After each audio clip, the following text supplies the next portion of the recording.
Let's take a look at what that victory means. 13 points to separate Liverpool and Leicester City at the top of the table. Plus, Liverpool have got a game in hand. 20 games, they've got 2 points. And today wasn't one of those games where you could say, oh, they were lucky, things went their way. They played, I thought, just like champions-elect today. They are on a different level and playing a different style of football to anybody else that I've seen in Europe. Because we see a lot of possession football. Liverpool aren't frightened about giving the ball away because they want to play balls over the top. They want to play forward. You've got forward runners. Even when Mane plays that ball to Salah, and Stevie said, what a pass it is from Salah. Most players would be looking to pass it backwards. He's trying to put it through the eye of the needle, and he finds it. The passing of Alexander-Arnold, the passing from Robson, the passing from Van Dijk for the first... Yes, the right wing-back falls over Baldock, but it's still a forward pass and a forward run.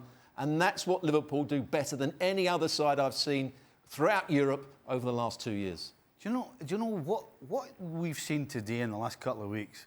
It kind of makes a mockery of Klopp complaining about the fixture pile-up. Yes. Because if nothing else, I think Liverpool have been doing things at a quicker and a better pace in the last 3 or 4 weeks than they were previously. So, I mean, where's the ceiling for this team, quite honestly? It must be so fun. You experienced this, of course, winning the titles for Liverpool. Right. I imagine going to training's fun, this sort of game's fun, just everything clicking, everybody on the same page. Well, you're not thinking. That's it. The key is you're actually not thinking.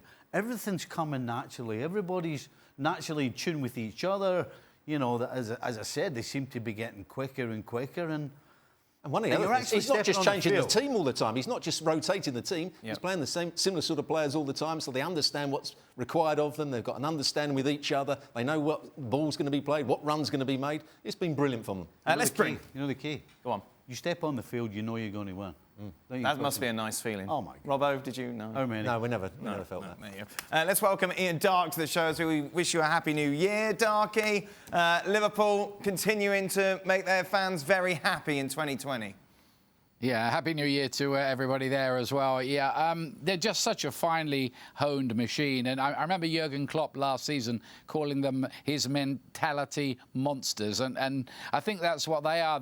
Even if they have a slight off day, they still seem to win with something to spare. And it's a fabulous team. And I think before long, we're going to be asking the question, is this the best team ever in the history of the Premier League? And think about the Champions League. Who's going to stop them winning the Champions League as well?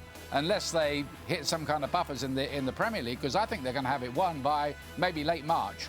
You can tweet your question into extra time, Ian, like everybody else. This was Liverpool's starting 11. Of course, you've got Robertson on the left. You've got Alexander-Arnold on the right. And you look at the top assists last 2 seasons, Alexander-Arnold and Robertson. Yep. Why does that work so well? Why are they so effective going forward? And why is it so difficult for teams to contain them? Well, I think it works so well because you've got a front three whose movement is absolutely exceptional. So you've basically got a back line and midfield players who are looking over the shoulder to see where the front three are. And the fact that Liverpool have got so much possession because of the middle of the field, they work so hard, those three in the middle, to get the ball, not just to the front three, but particularly the 2 wide guys. And they have time to pick their head up and pick players out and pick passes out. And so that's why you're seeing...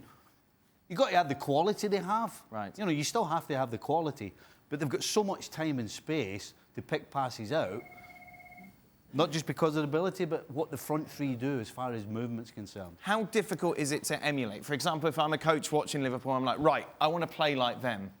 Well, you need the right pieces of the puzzle. You know, again, you need the movement of the front three. Let's look at Manchester United. The problem with them away from home is the movement's not good. You can't say that about Liverpool. Right. And so everything behind falls into place. You've got the worker bees in the middle, and then you've got 2 wide guys whose left and right foot, they can stick a ball in to a degree of maybe half a yard either way. But it all comes down, as Steve said, to the movement of the wide players. That's what gives the fullback space. Because Salah's not an outside right.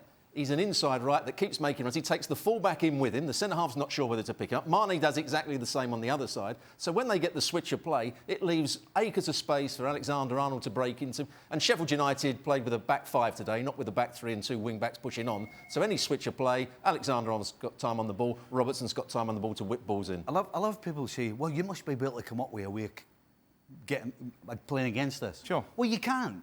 Because defensively, you cannot stick...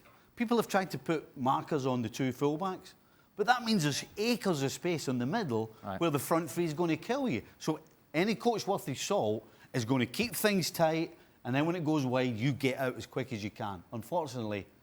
Ancelotti did a good job for Napoli. He, in 2 games, he stopped the fullbacks getting forward. He's the only coach that's really stopped Liverpool playing, and he played with a strange system. It was almost a lopsided back three with the fullbacks pushing on, and they stopped Alexander-Arnold and Robertson getting the ball. But he's the only coach to do that. We might see that at the weekend. Thanks so much for watching ESPN on YouTube. And for more sports highlights and analysis, be sure to download the ESPN app. And for premium content and live streaming, subscribe to ESPN+.